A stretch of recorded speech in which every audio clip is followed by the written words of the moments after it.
Здравствуйте, в эфире новости спорта, в студии Власий Сергеев. Россиянин Карен Хачанов победил аргентинца Хуана Мартина Дель Потро в четвертом круге открытого чемпионата Франции по теннису и вышел в четвертьфинал. Матч продолжался 3 часа 12 минут и завершился со счетом 7-5, 6-3, 3-6, 6-3 в пользу россиянина. Следующим соперником Хачанова станет австриец Доминик Тим. В рейтинге Ассоциации теннисистов-профессионалов Хачанов занимает 11 место. В его активе 4 победы на турнирах ATP. Тим находится на 4-й строчке рейтинга. Открытый чемпионат Франции завершится 9 июня.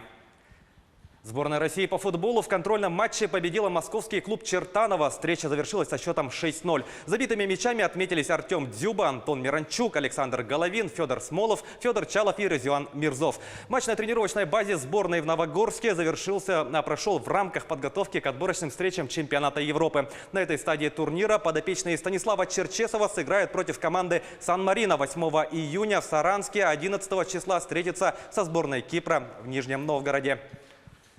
Принять участие в этих матчах не сможет полузащитник Краснодара Юрий Газинский. В прошедшей контрольной игре против Чертанова футболист получил травму и был заменен. Как сообщает пресс-служба сборной России, Газинскому было сделано МРТ плечевого сустава, которое выявило повреждение вращательной манжеты. Таким образом, полузащитник не сможет помочь своей команде в ближайших 2 матчах отбора к Евро. Дальнейшее лечение Газинский будет проходить в расположении своего клуба. Новосибирский мини-футбольный клуб «Сибиряк» снялся с участия в Суперлиге чемпионата России. В следующем сезоне выступит в высшей лиге. Об этом сообщает пресс-служба клуба. В заявлении отмечается, что решение принято исходя из финансовых соображений. В 2018 году по этой же причине лицензий были лишены 7 клубов элитного дивизиона. Это «Автодор», «Прогресс», «Дина», «Политех», «Спартак», «Блик-Нефтеюганск» и «СКА Хабаровск». Состав игроков и тренерского штаба «Сибиряка» на следующий сезон будут объявлены в ближайшее время.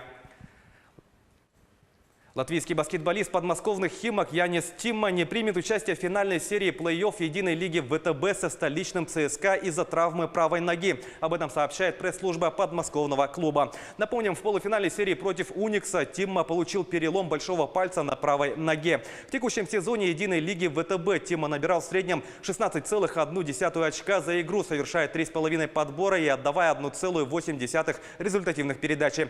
В финале «Химки» встретятся с ЦСКА, который в полуфинале обыграл Санкт-Петербургский «Зенит». В Якутске официально заработал парусный клуб имени прославленного олимпийского чемпиона Тимира Пинегина. Здесь учат управлять яхтами как школьников, так и взрослых. Почему этот вид спорта становится все популярнее среди якутян и на каких суднах сегодня покоряют водные просторы, расскажет Денис Тишин. Это называется шверт. Вот вы вставляете туда его, швертовый колодец, и опускаете до конца, и эта резиночка сверху закрепляете. Директор клуба и по совместительству тренер Михаил Ермолаев терпеливо объясняет своим ученикам, как управлять яхтой. Несмотря на кажущуюся легкость, в парусном спорте есть немало тонкостей, без знания которых держаться на воде и получать удовольствие от этого занятия будет сложно. Ну, нынче у нас вот где-то стабильно, где-то 30-40 человек у нас входит вот так вот. И будем проводить соревнования, и городские, и республиканские. Поэтому вот ребят готовим к этим соревнованиям, тренируем их, потому что будут присваиваться им спортивные разряды. Все-таки это олимпийский вид спорта. Воспитанники клуба в основном дети младшего и среднего школьного возраста, из летних лагерей, детских домов и общественного движения «Юнармия». Для них парусный спорт скорее хобби, нежели будущая профессия.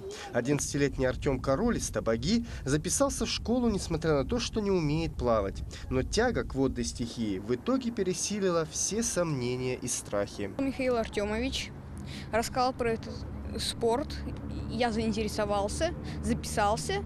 И теперь хожу. Покорители водных просторов вынуждены заниматься на крохотном пятачке полуострова, расположенного на озере Сайсары. Они отрабатывают навыки и умения на одноместных и двухместных, зачастую самодельных яхтах. Пока что клуб вынужден приобретать яхты и оборудование на собственные средства, так как финансирование из городского бюджета не предусмотрено.